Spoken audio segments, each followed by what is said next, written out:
Hi നമസ്കാരം. ഭാര്യാമാതാവിനെയും ഭാര്യയും വെട്ടിക്കൊന്ന മലപ്പുറം സ്വദേശിയായ യുവാവിന്റെ അറസ്റ്റ് വെള്ളിയാഴ്ച വൈകുന്നേരം മുഴക്കുന്ന് പോലീസ് രേഖപ്പെടുത്തി. മുഴക്കുന്ന് പഞ്ചായത്തിലെ വിളക്കോട് പാറക്കണ്ടം തൊണ്ടംകുഴിയിൽ ചെറുവോട് സ്വദേശിനി പനിച്ചിക്കടവത്ത് അലീമ 55 വയസ്സ്, സൽമ 36 വയസ്സ് എന്നിവരാണ് മരിച്ചത്. വെള്ളിയാഴ്ച ഉച്ചയ്ക്ക് 1:30 നാടിനെ നടുക്കിയ ക്രൂരമായ കൊലപാതകം നടന്നത്. അലീമയുടെ മകൾ സൽമയുടെ ഭർത്താവ് മലപ്പുറം വളാഞ്ചേരി സ്വദേശി ഷാവുൽ ഹമീദ് 46 വയസ്സാണ് കൊലപാതകം നടത്തിയതെന്ന് മുഴക്കുന്ന് പോലീസ് പറയുന്നു. അക്രമം തടയാൻ ശ്രമിക്കുന്നതിനിടെ സൽമയുടെ മകൻ ഫഹദ് 12 വയസ്സായ ഫഹദിനും പരിക്കേറ്റിട്ടുണ്ട്. ഫഹദ് പേരാവൂർ താലൂക്ക് ആശുപത്രിയിൽ ചികിത്സയിലാണ്. ആക്രമണത്തിനിടയിൽ പരിക്കേറ്റ ഷാവുൽ ഹമീദിനെ പോലീസ് കസ്റ്റഡിയിലെടുത്തു.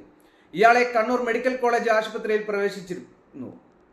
ഇവിടെ എത്തിയാണ് പോലീസ് അറസ്റ്റ് രേഖപ്പെടുത്തിയത്. ഷാവുൽ ഹമീദ് രണ്ടുപേരെയും ആക്രമിക്കുന്ന സമയത്ത് സൽമയുടെ മകൻ ഫർഹാൻ, സഹോദരൻ ഷെരീഫിന്റെ ഭാര്യയും വീട്ടിലുണ്ടായിരുന്നുവെങ്കിലും ആക്രമണം കണ്ട് ഭയന്ന ഇവർ റൂമിന്റെ വാതിൽ അടച്ചതിനാൽ പരിക്കേൽക്കാതെ രക്ഷപ്പെട്ടു.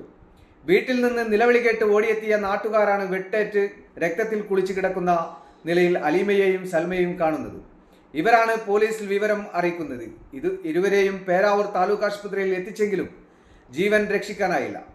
കുടുംബവഴക്കാണ് കൊലപാതകത്തിന് കാരണമെന്നും ഹമീദ് മയക്കമരുന്നിന് അടിമയാണെന്നും പോലീസ് പറഞ്ഞു. വെള്ളിയാഴ്ച ഉച്ചയോടെ ഓട്ടോറിക്ഷയിൽ ആയുധസഹിതം എത്തിയ ഷാവുൽ ഹമീദ് വഴക്കിനിടയിൽ ഭാര്യയെയും മാതാവിനെയും വെട്ടുകയായിരുന്നു എന്നാണ് പറയപ്പെടുന്നത്. വീട്ടിലെ മുതിർന്നവർ എല്ലാം പള്ളിയിൽ പോയ സമയത്താണ് അക്രമം നടന്നത്.